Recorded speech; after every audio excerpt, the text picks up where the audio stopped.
আসসালামু আলাইকুম প্রিয় এসএসসি এবং এইচএসসি পরীক্ষার্থীবৃন্দ, আশা করি তোমরা অনেক ভালো আছো। কলেজিয়েট বেসিক ইংলিশ চ্যানেলের পক্ষ থেকে তোমাদের সবাইকে স্বাগত জানাচ্ছি। ইংলিশ এ প্লাস ক্যাম্পেইনের আওতায় আমরা এসএসসি এবং এইচএসসি উভয় পরীক্ষার সকল বোর্ড প্রশ্নের বিগত সকল বোর্ড প্রশ্নের ব্যাখ্যা সহ সমাধান দেওয়ার প্রোগ্রাম হাতে নিয়েছি। তারই ধারাবাহিকতায় আমরা সবার আগে শুরু করেছি এসএসসি ইংলিশ সেকেন্ড পার্টের সকল বোর্ড প্রশ্নের ব্যাখ্যা সহ সমাধান দিতে। ধারাবাহিকভাবে আমরা এইচএসসি ইন্টারমিডিয়েটেরও সকল বোর্ড প্রশ্নের ধারাবাহিকভাবে ব্যাখ্যা সহ সমাধান দেব। আমরা ইতোমধ্যে 15টি ক্লাস শেষ করেছি। তার মধ্যে Dhaka board 2019, Comilla board 2019, Rajshahi board 2019, Jessore board 2019, Sylhet board 2019 এর 15টি ক্লাস অলরেডি শেষ হয়েছে।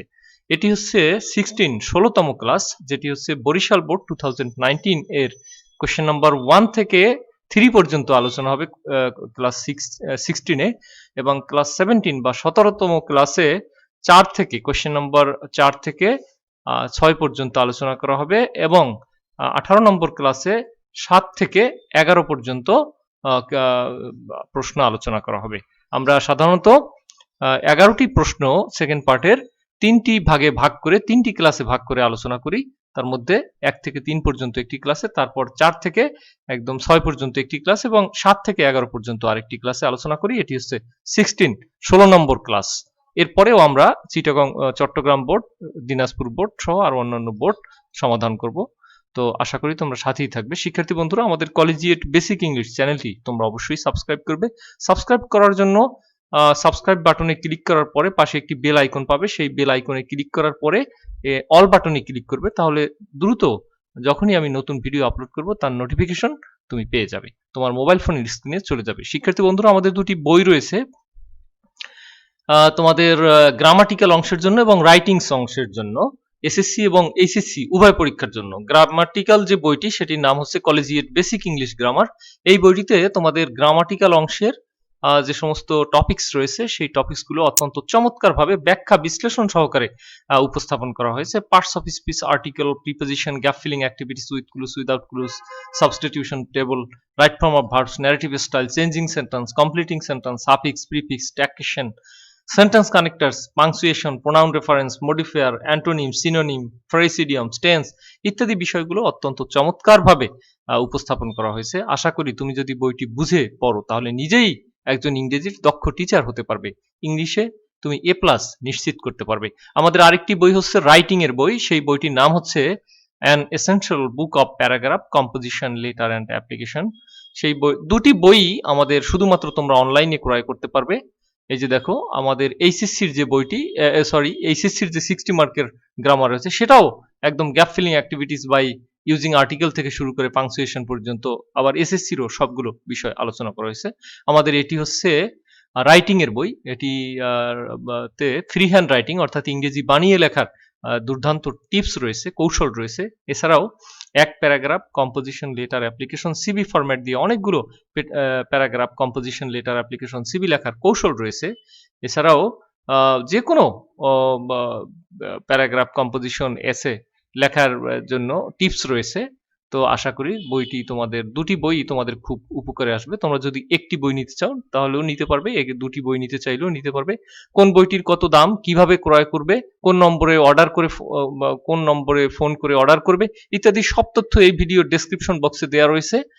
এছাড়া আমাদের ফেসবুক পেজ রয়েছে কলেজিয়েট বেসিক ইংলিশ নামে। সেই পেজে গিয়েও যদি তোমরা যে কোনো কিছু একটা লিখে মেসেজ দাও তাহলেও আমরা অটো রিপ্লাইয়ের মাধ্যমে তোমাকে জানিয়ে দেব পুরো সিস্টেমটি কি, কোন নম্বরে ফোন করবে, কিছু অংশ পড়ে দেখতে চাও কিনা বা পড়ে দেখার উপায় কি, কতদিনের মধ্যে বই দুটি তোমরা হাতে পাবে, আমরা কুরিয়ার করে তোমার ঠিকানায় বই দুটি পাঠিয়ে দেব যদি তোমরা অর্ডার করো যথাযথ প্রসেস মেনে। চলে যাচ্ছি মূল আলোচনায়। Barishal board 2019 SSC English second part, question number 1, fill in the blanks, শূন্যস্থান পূরণ করো উইথ দ্য ওয়ার্ডস, শব্দাবলী দিয়ে, ফ্রম দ্য বক্স, বক্স থেকে, ইউ মে নিড, তোমার প্রয়োজন হতে পারে, টু চেঞ্জ, পরিবর্তন করতে, দ্য ফর্ম, ধরন, অফ দ্য ওয়ার্ডস, শব্দাবলীর ধরন, ইউ মে নিড, তোমার প্রয়োজন হতে পারে, টু ইউজ, ব্যবহার করতে, ওয়ান ওয়ার্ড, একই শব্দ, মোর দ্যান ওয়ান্স, একের অধিকবার। বক্সের ওয়ার্ডগুলোকে এবার বিশ্লেষণ করা যাক। চার্ম আকর্ষণীয়, এটি নাউন। শিক্ষার্থী বন্ধুরা, আমি বাংলা অর্থ এবং কোনটি কোন পার্টস অফ স্পিচ সেটা লিখে দিয়েছি, কিন্তু পরীক্ষায় কিন্তু এরকম লেখা থাকবে না, শুধু ওয়ার্ডটি দেওয়া থাকবে। ওকে, চার্ম মানে হচ্ছে আকর্ষণীয়, এটি নাউন। ম্যানগ্রোভ গরান বৃক্ষ, এটি হচ্ছে নাউন। দি হচ্ছে আর্টিকেল, যার অর্থ হচ্ছে এগুলো, এই যে ওই, এই, সেই, যে, টাটি। বিউটি অর্থ সৌন্দর্য, এটি নাউন। সাইট শব্দের অর্থ দৃশ্য, এটিও নাউন। লংগেস্ট অর্থ সবচেয়ে, এটি হচ্ছে অ্যাডজেক্টিভ। বিউইচিং মানে হচ্ছে সম্মোহক, এটি অ্যাডজেক্টিভ। কেমন সম্মোহক, অ্যাডজেক্টিভ। ওয়াইল্ড মানে হচ্ছে বন্য, কেমন বন্য, তাহলে এটিও অ্যাডজেক্টিভ। রাইজিং অর্থ উদীয়মান, এটি অ্যাডজেক্টিভ। উইদিন অর্থ মধ্যে, এটি প্রিপোজিশন।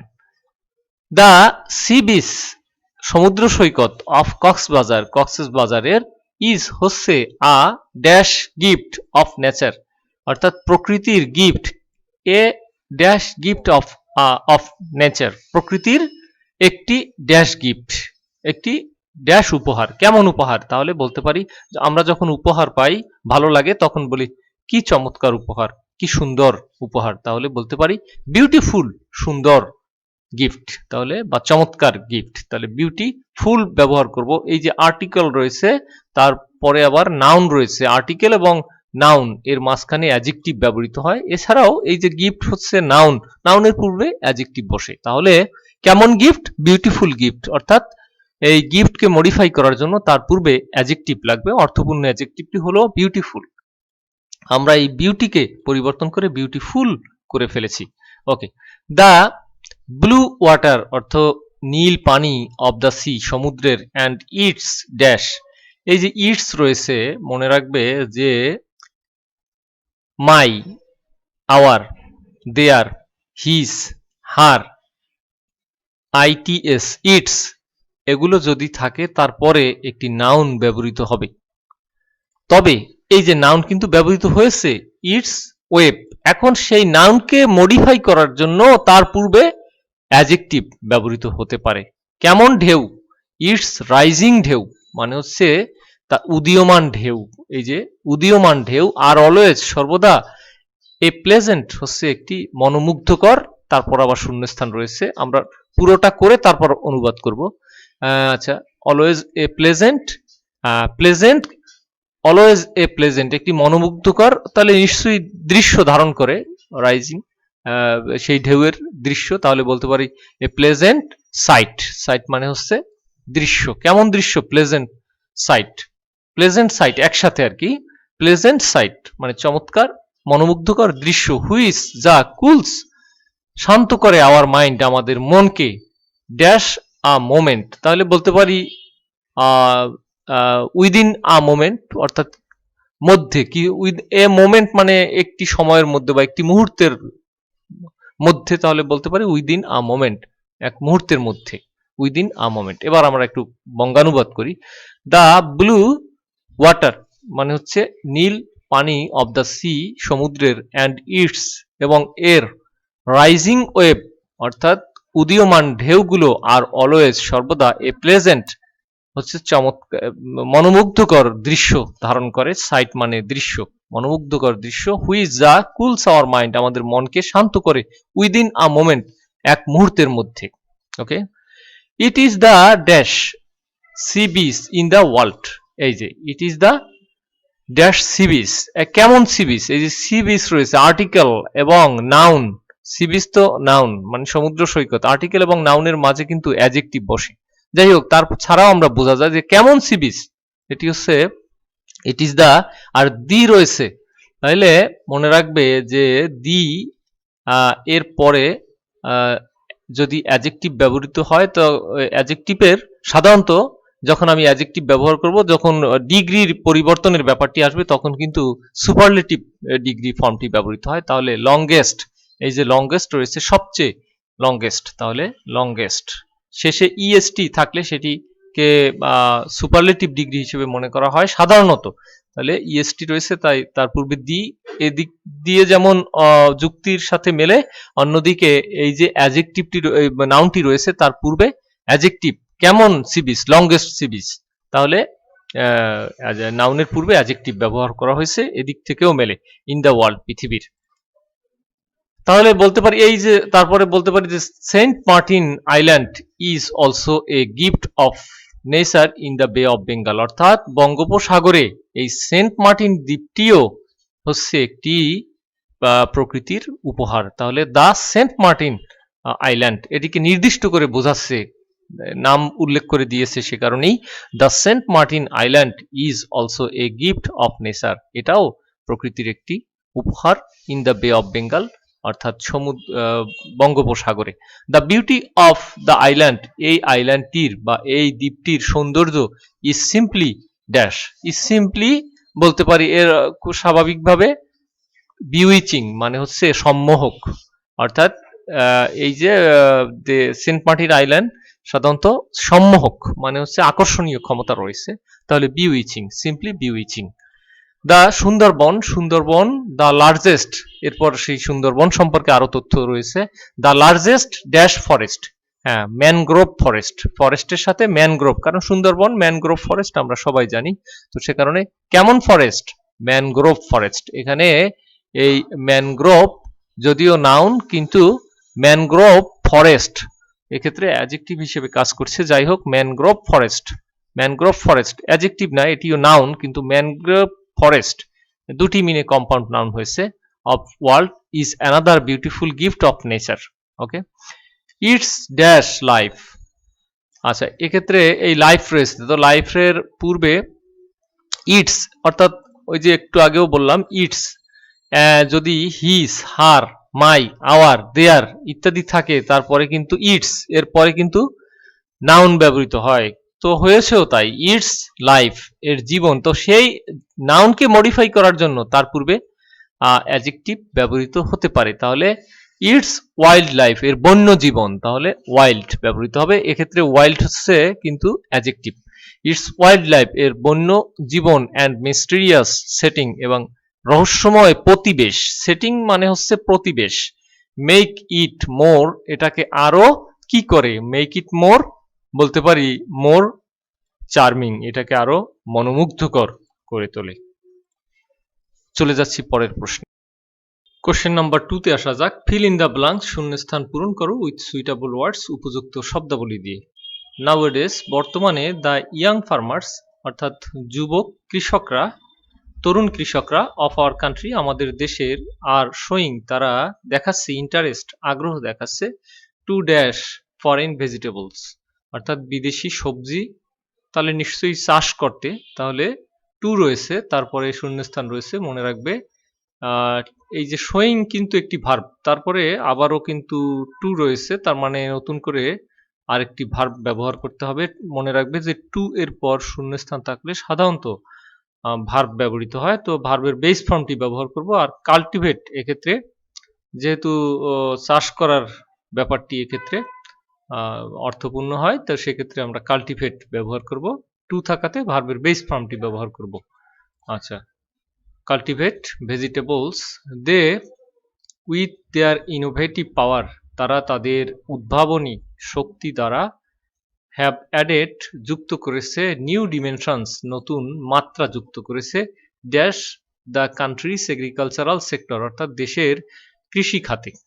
তাহলে বলতে পারি, আর একটি বিষয় হচ্ছে যে ডিমেনশন রয়েছে, তারপর শূন্যস্থান, হ্যাঁ ডিমেনশন থাকলে তারপরে টু ব্যবহৃত হয়, ডিমেনশনের পরে অ্যাপ্রোপ্রিয়েট প্রিপোজিশন হিসেবে টু ব্যবহৃত হয়, সে কারণে ডিমেনশনস টু হবে।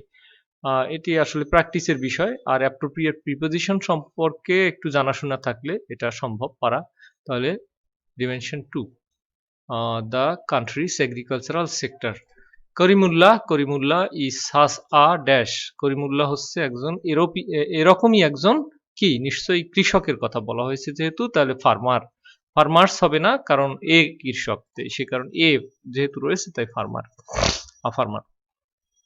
5 years ago, 5 বছর পূর্বে, হি স্টার্টেড, সে শুরু করেছিল, হিজ ফার্ম, তার farm, with a dash and challenge, কি দিয়ে শুরু করেছিল, অ্যান্ড এর পরে যে চ্যালেঞ্জ, এটি হচ্ছে নাউন, তো চ্যালেঞ্জের সাথে ডিটারমিনেশন শব্দটি খুব প্রচলিত, মানে 5 বছর পূর্বে সে তার ফার্মটি সংকল্প এবং প্রতিদ্বন্দ্বিতা দিয়ে শুরু করেছিল। তো ডিটারমিনেশন অর্থ সংকল্প, দৃঢ় প্রতিজ্ঞা। তো যে কোনো জিনিস চালিয়ে যেতে হলে দৃঢ় প্রতিজ্ঞা লাগে, তো সে কারণে আমরা ডিটারমিনেশন শব্দটি উপযুক্ত মনে করছি। তো ডিটারমিনেশন অ্যান্ড চ্যালেঞ্জ। নাও এখন হি ওনস, সে মালিক হয়েছে, a dash farm where he cultivates curry leaves, lemongrass, broccoli and other dash vegetables.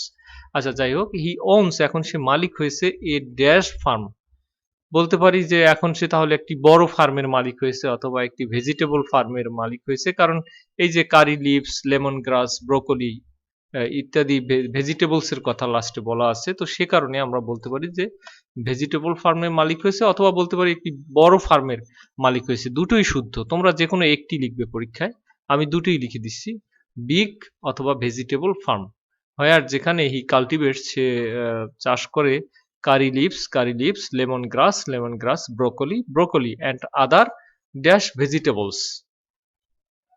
এরপর বলা আছে the cultivation of foreign crops, বিদেশি সবজির চাষাবাদের, তাহলে অর্থাৎ বিদেশি সবজির কথা বলা আছে, তাহলে এখানে আমরা বলবো foreign vegetables. Lemon grass, broccoli and other foreign vegetables. আচ্ছা, the cultivation of foreign crops, অর্থাৎ বিদেশি সবজি চাষাবাদ dash our country is very inspiring. অর্থাৎ বিদেশি সবজি আমাদের দেশে, এই যে আওয়ার কান্ট্রি অর্থ আমাদের দেশ, কিন্তু যদি বলি আমাদের দেশে, এই যে এ বিভক্তি, এজন্য ইন লাগবে, ইন আওয়ার কান্ট্রি, আমাদের দেশে, ইজ ভেরি ইন্সপায়ারিং হচ্ছে খুবই উৎসাহ ব্যঞ্জক, for both dash farmers and the customers.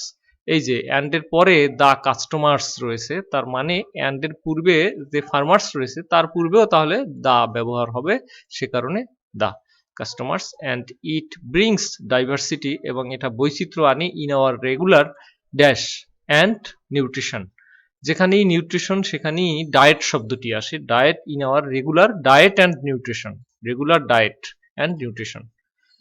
আচ্ছা, খাদ্য পুষ্টি। ইট ইজ অলসো পসিবল, এটাও সম্ভব, টু ড্যাশ ভেজিটেবলস, সবজি, আচ্ছা, বাই এনশিওরিং, নিশ্চিত করে, কোয়ালিটি প্রোডাকশন অর্থাৎ মানসম্মত উৎপাদন, অ্যান্ড প্যাকেজিং, মানসম্মত উৎপাদন এবং প্যাকেজিং নিশ্চিত করে সবজির, এটাও সম্ভব, তাহলে নিশ্চয়ই এক্সপোর্ট অর্থাৎ রপ্তানিও সম্ভব, তাহলে টু এক্সপোর্ট, টু রয়েছে তাই ভার্বের base form two export vegetables. It is possible, এটা সম্ভব, টু এক্সপোর্ট রপ্তানি করা সম্ভব, করতে সম্ভব, ভেজিটেবলস বাই এনশিওরিং নিশ্চিত করে, কোয়ালিটি প্রোডাকশন অর্থাৎ মানসম্মত উৎপাদন, অ্যান্ড প্যাকেজিং। চলে যাচ্ছি পরের প্রশ্নে। কোয়েশ্চেন নাম্বার 3 তে আসা যাক। মেক 5 সেন্টেন্সেস, 5টি সেন্টেন্স প্রস্তুত করো, ইউজিং ব্যবহার করে, পার্টস অফ সেন্টেন্সেস, সেন্টেন্সের অংশগুলোকে ব্যবহার করে, ফ্রম ইচ কলাম, প্রত্যেক কলাম থেকে, অফ দ্য টেবল বিলো, নিচের টেবল থেকে। তো প্রথম যে কলাম, সেই কলামে রয়েছে সাবজেক্ট, সবগুলো সাবজেক্টের কলাম রয়েছে এটি, আর এটি হচ্ছে অক্সিলারি ভার্ব অথবা মেইন ভার্বের কলাম, আর এখানেও কিছু মেইন ভার্ব থাকতে পারে, আর তার পরের অংশ রয়েছে। তাহলে চাইল্ড লেবার, শিশু শ্রম। আচ্ছা, তাহলে চাইল্ড লেবার প্রথমেই আমি একটু দেখে নেই যে কি কি বিষয় রয়েছে। চাইল্ড লেবার, ইট রয়েছে, চাইল্ড লেবারার্স মানে শিশু শ্রমিকরা রয়েছে, দ্য গভর্নমেন্ট মানে সরকার, আর শুড অর্থ উচিত, ইজ, এম, ইজ, আর, ওয়াজ, আর এর বি ভার্ব, আর রয়েছে, অথবা মেইন ভার্বের হতে পারে, অক্সিলারি ভার্বও হতে পারে, যাই হোক। আর এদিকে রয়েছে exploited and ill treated, exploited অর্থাৎ শোষণ করা হয়, অ্যান্ড ইল ট্রিটেড মানে দুর্ব্যবহার করা হয়, খারাপ ব্যবহার করা হয়, টু এনগেজ অর্থাৎ নিযুক্ত করা হয়, এ চাইল্ড একজন শিশুকে, ইন ফিজিক্যাল শারীরিক, অর মেন্টাল লেবার অথবা মানসিক পরিশ্রমে, ডিপ্রাইভড অফ বঞ্চিত করা হয় দ্য বেসিক হিউম্যান রাইটস মৌলিক মানবাধিকারের, এনশিওর নিশ্চিত করা, দ্য রিহ্যাবিলিটেশন মানে হচ্ছে পুনর্বাসন, অফ দ্য চিলড্রেন এ সমস্ত শিশুদের, দ্য ওয়ার্স্ট ফর্ম সবচেয়ে খারাপ নজির বা ধরন, অফ ভায়োলেশন লঙ্ঘনের, of human rights human rights অর্থাৎ মৌলিক মানবাধিকারের সবচেয়ে মানবাধিকার লঙ্ঘনের সবচেয়ে খারাপ নজির। এ নম্বরে আসা যাক, তাহলে কি ব্যবহার করা যায়? চাইল্ড লেবার প্রথমে একটি ইন্ট্রোডাক্টরি বা সূচনা, প্রস্তাবনামূলক বা সূচনামূলক ইন্ট্রোডাকশন টাইপের বা সংজ্ঞামূলক সেন্টেন্স হলে ভালো হয়। তাহলে চাইল্ড লেবার শিশু শ্রম বলতে পারি। শিশু শ্রম ইজ হচ্ছে, অথবা শিশু শ্রম মিনস বলতে বোঝায়, হ্যাঁ শিশু শ্রম বলতে বোঝায়, কি বলতে বোঝায়? টু এনগেজ এ চাইল্ড, একটা শিশুকে যুক্ত করা, in physical or mental labour, অর্থাৎ শারীরিক ও মানসিক শ্রমে নিযুক্তকরণকে বোঝায়। তাহলে আমরা সেটি লিখব, child labour means to engage a child in physical or mental labour. এক্ষেত্রে আমি এই অংশের যে প্রথম যে কলাম রয়েছে সেই কলামের অংশটুকু আমি রেড মার্ক করে দিয়েছি, আর এই কলামের অংশটুকু আমি ব্ল্যাক, কালো কালি দিয়ে মার্কিং করে দিয়েছি। আর তার পরের কলাম যে সেই কলামটি হচ্ছে এই কলাম, এই কলামের সর্বশেষ কলামের অংশটুকু আমি আবার রেড মার্কিং করে দিয়েছি। আচ্ছা, বি নম্বরে আসা যাক। ইট, এরপরে যদি বলি যে ইট ইজ, এটি হচ্ছে দ্য ওর্স্ট ফর্ম, সবচেয়ে খারাপ নজির, অফ ভায়োলেশন লঙ্ঘনের, অফ হিউম্যান রাইটস, অর্থাৎ মানবাধিকার লঙ্ঘনের সবচেয়ে খারাপ নজির। তাহলেও হয়, তাহলে আমরা ব্যবহার করব it is the worst form of violation of human rights. C নম্বরে আসা যাক। সি নম্বরে রয়েছে চাইল্ড লেবারার্স, অর্থাৎ শিশু শ্রমিকরা। তারপর বলতে পারি যে শিশু শ্রমিকরা তারা হচ্ছে ডিপ্রাইভড, তাদেরকে বঞ্চিত করা হয়, অফ বেসিক হিউম্যান রাইটস, মৌলিক মানবাধিকার থেকে। তাহলে child labourers are deprived of the basic human rights. দুই নম্বরে আসা যাক। দ্য গভর্নমেন্ট, এখানে আরেকটি ব্যবহার করা যায়, চাইল্ড লেবারার্স শিশু শ্রমিকদেরকে, তারপরে যেহেতু আমাদের চারটি ভার্ব রয়েছে, অক্সিলারি ভার্ব বা মেইন ভার্ব যেটাই হোক, এখানে চারটি রয়েছে, পাঁচটি নেই, তো একটিকে দুইবার ব্যবহার করা যেতেই পারে। তাহলে child labourers are exploited and ill treated, সেটাও ব্যবহার করা যায়। তাহলে বলবো যে child labourers are exploited and ill treated, তাদেরকে এক্সপ্লয়েটেড শোষণ করা হয় এবং তাদের সাথে ইল ট্রিটেড নির্দয় আচরণ করা হয়। ই নম্বরে বলতে পারি দ্য গভর্নমেন্ট, বাকি যেটা থাকে দ্য গভর্নমেন্ট, সরকার, শেষের সেন্টেন্সটি আমরা একটু উপসংহারমূলক বক্তব্য দেব, আর এমনিতেও বাকি যেটা রয়ে গেছে সেগুলো ব্যবহার করব। গভর্নমেন্ট শুড, সরকারের উচিত, এনশিওর, অর্থাৎ এরকমের রিকমেন্ডেশন বা সুপারিশমূলক শব্দ লাস্টে সেন্টেন্স ব্যবহার করব। তাহলে দ্য গভর্নমেন্ট শুড, সরকারের উচিত, এনশিওর, নিশ্চিত করা, রিহ্যাবিলিটেশন, পুনর্বাসন অফ দ্য চিলড্রেন, ও সমস্ত শিশুদের।